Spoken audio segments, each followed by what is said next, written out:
Assalamualaikum warahmatullahi wabarakatuh. Saya dari kelompok 7 ingin mempresentasikan hasil diskusi dari kelompok kami yang berjudul peran dan fungsi rukun iman dalam kehidupan sehari-hari. Saya Zikrullah Muhammad Nuzul dengan NIM 2022 10 10 30. Saya Adinda Laila Salwa dengan NIM 2022 10 10 08. Saya Novianti Gwila Piatma dengan NIM 2022 10 10 54. Saya atas nama Dela Putri Sanita dengan NIM 2022 101002 sebagai moderator. Di sini saya akan menjelaskan tentang peran dan fungsi rukun iman dalam kehidupan sehari-hari. Rukun iman dan ihsan. Pengertian rukun iman. Kata iman berasal dari bahasa Arab, yaitu amanu yuminu yang artinya percaya atau menerima. Menurut istilah iman adalah membenarkan dengan hati, mengucapkan dengan lisan, dan memperbuat dengan anggota badan atau beramal. Orang beriman disebut mukmin. Jadi rukun iman adalah kepercayaan dalam diri. Seorang Islam dikatakan beriman bila ia percaya pada rukun iman. Rukun iman itu terdiri atas iman kepada Allah. Yang kedua, pengertian ihsan. Ihsan berasal dari bahasa Arab yaitu ahsan yuhsinu ihsanan yang artinya kebaikan atau berbuat baik. Menurut istilah, ihsan ialah berbakti dan mengabdikan diri kepada Allah atas dasar kesadaran dan keikhlasan. Pelakunya disebut muhsin. Jadi, ihsan adalah lawan dari isaah yang berarti berbuat kejelekan. Ihsan adalah puncak ibadah dan akhlak yang senantiasa menjadi keinginan seluruh hamba Allah. Adapun macam-macam rukun iman. Yang pertama, iman kepada Allah. Iman kepada Allah merupakan titik pusat keimanan atau keimanan yang paling utama. Oleh karena itu, setiap kegiatan yang dilakukan oleh seorang muslim harus dilandasi dengan keimanan kepada Allah.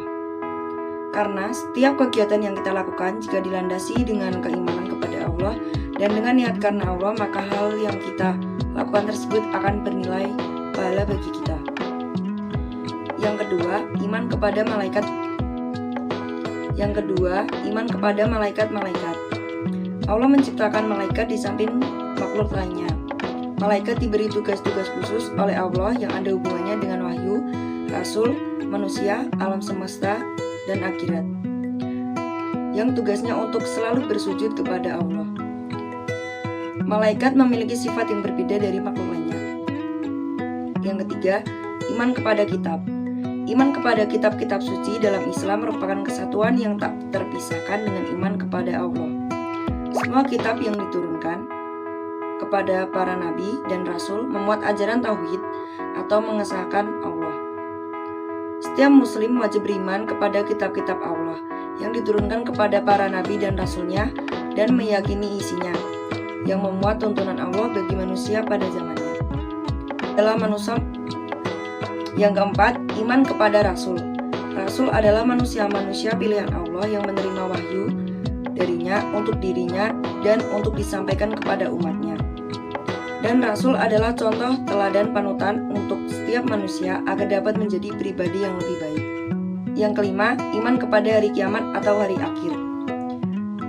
Iman kepada hari kiamat adalah percaya dan meyakini bahwa seluruh alam termasuk dunia dan seisinya akan mengalami kehancuran.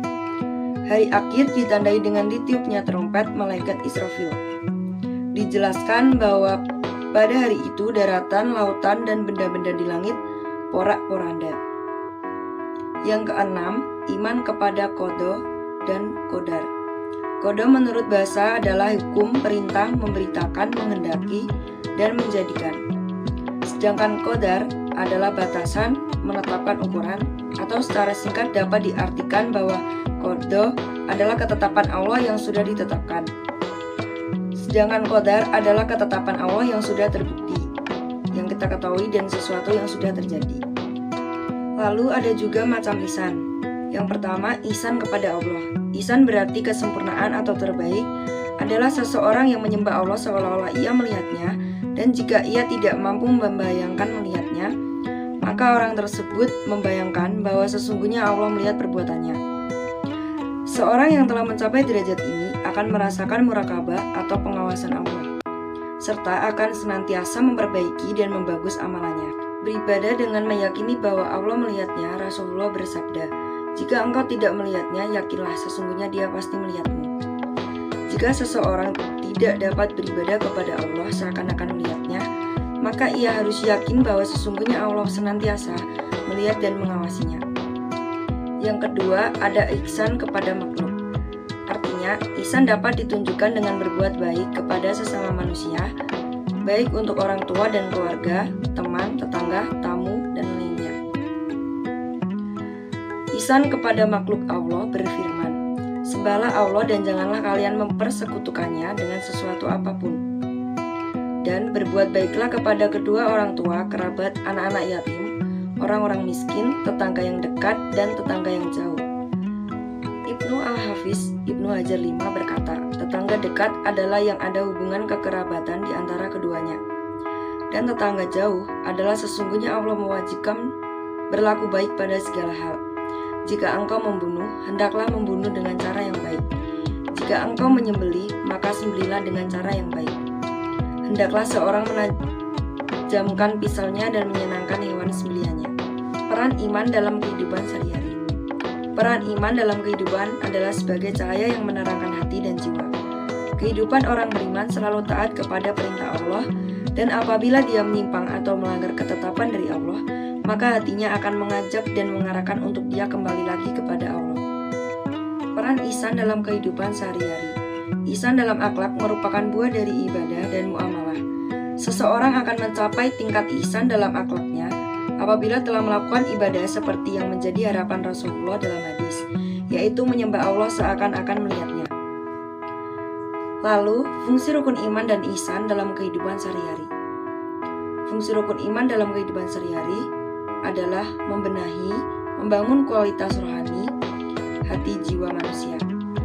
Hati manusia harus dikembangkan, sebagaimana jasmani dengan iman kepada Allah, dan rukun iman lainnya, rohani akan berkembang. Ada juga hubungan antara rukun iman dan ihsan.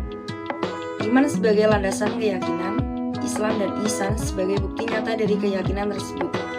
Bagaikan rumah kita, di mana rukun iman sebagai pondasinya, rukun Islam sebagai tiang penyangganya, dan ihsan sebagai atapnya. Iman, Islam, dan ihsan merupakan satu kesatuan yang saling mendukung, menguatkan, dan tidak dapat dipisahkan. Bagaikan segitiga sama sisi, masing-masing mempunyai nilai dan fungsi yang sama pentingnya. Sekian dari kelompok kami. Jika ada kesalahan mohon dimaafkan. Wassalamualaikum warahmatullahi wabarakatuh.